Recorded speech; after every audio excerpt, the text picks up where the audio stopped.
అందరికీ నమస్కారం. ఇప్పుడు మీరు చూస్తున్న ఈ ఆలయం గొల్వంతిప్ రోడ్‌లో ఉంది. ఈ శ్రీ శ్రీ దుర్గాలక్ష్మి అమ్మవారి ఆలయం మాట. ఈ ఆలయం యొక్క ప్రత్యేకత ఏంటంటే పూర్వం అద్దెవరం కట్లమ్మగా విరాజిల్లుతూ అర్ధవరం గ్రామ ప్రజల్ని కాపాడుతూ ఉండేదట.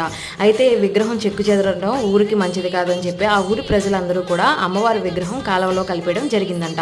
అయితే కొంత దూరం వచ్చి ఇక్కడ కొట్టుకుంటూ వచ్చి ఒక మనిషి మాదిరిగా బోర్లో పడే అమ్మవారు విగ్రహం ఇక్కడ ఆగిదట. ఆగిన తర్వాత ఆవిడ చేతిలో ఉన్న కుంకుమ భరిణి కూడా తడవలేదటండి. అయితే ఇక్కడ ఆగిన తర్వాత కొంతమందికి పూనకాల రూపంలో అమ్మవారు కనిపించి ఇక్కడ దుర్గాలక్ష్మిగా విరాజిల్లుతూ అందరికీ దర్శనమిచ్చిందట ఈ దుర్గాలక్ష్మి అమ్మవారు. అయితే ఈ దుర్గాలక్ష్మి అమ్మవారి ఆలయంలో దేవి శరన్నవరాత్రులు అంగరంగ వైభవంగా పెన్మెచ్చ రమేష్ రాజు గారి వారి ఆధ్వర్యంలో చక్కగా జరిపిస్తారండి ఆయన. అలాగే ఇక్కడ సుబ్రహ్మణ్యేశ్వర స్వామి, విఘ్నేశ్వర స్వామి, అలాగే ఆంజనేయ స్వామి దర్శనమిస్తారు. దుర్గాలక్ష్మి అమ్మవారి ఆశీస్సులు మనందరికీ ఎల్లవేళ ఉండాలని మనస్ఫూర్తిగా హిమ అయితే కోరుకుంటుంది. థ్యాంక్